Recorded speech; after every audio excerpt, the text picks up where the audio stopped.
Hi, my name is Samantha and my medical presentation is going to be on scoliosis. So here are some things we're going to be learning about in this presentation.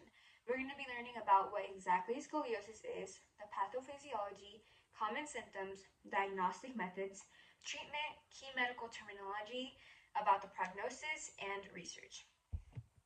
About scoliosis. So what exactly is scoliosis? Scoliosis is a sideways curvature of the spine. So here we can see an example of a person without scoliosis and then a person with scoliosis, and we can see that curve in their spine. Pathophysiology. So the cause of scoliosis is still unknown to this day, but researchers are currently working on it and they're linking it to things like genetic factors, underlying medical conditions, and birth defects. Common symptoms. Some common symptoms are uneven hips, the head not being centered over the pelvis, a protruding shoulder blade, a noticeable leaning to the side, back pain, and a bump in the back. Diagnostic methods. First, we have physical examination. So actually, fun fact, when you go to the doctors and they make you touch your toes and then they proceed to feel your spine, they're actually checking it for things like scoliosis. Then we have an x-ray, which is absolutely necessary, a CT scan, and maybe even an MRI if it's necessary. Treatment. So first we have things like a back brace. Usually a back brace is for those that their scoliosis is not as bad and they don't need surgery, but they don't want it to progress further. Therefore, usually in young adults that are still growing, and it's very easy for them to progress their scoliosis further since they're still growing, usually they need a back brace to help this not happen. Then surgery.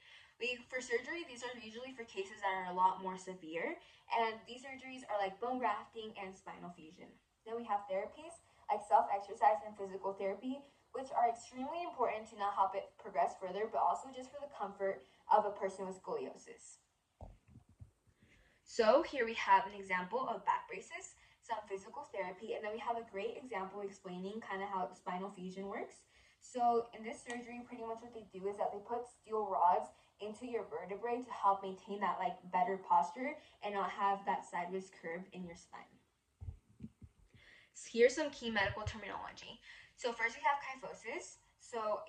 Kyphosis is pretty much the rounding of the upper spine, which here we have a great example. And then we have lordosis, which is an increased curve toward the front of the body in the lower back area or in the upper neck area. Scoliosis research. So currently there's a lot of research being done with scoliosis, which is really good. Some things are like AI applications. Pretty much they're using AI to help better diagnose scoliosis. This is like figuring out how much the curve is exactly and how much that degree is. And also it helps better optimize the treatment plan. Then we have things like genetic insights, which is very important. And pretty much researchers are identifying certain genetic variants that are linked to the scoliosis, and their goal with this is to help prevent scoliosis in the future and to also help better optimize those treatment plans. Then we have things like non-surgical management, which is a really big one that researchers are working on. This is because usually they're trying to not have a person have an invasive surgery, so they're finding ways to improve that without having to do that surgery. Prognosis.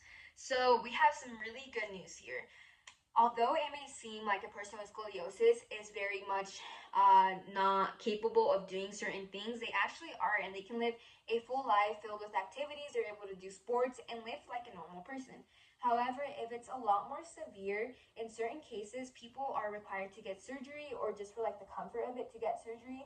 And after the surgery, it takes approximately 6 months, but maybe it can even take a whole year to absolutely heal to the max amount. And after the surgery, people are able to live a normal life. They're able to live up to many years and have a life filled with activities. They're not bedbound or anything like that. So good news, scoliosis is not gonna kill you or anything.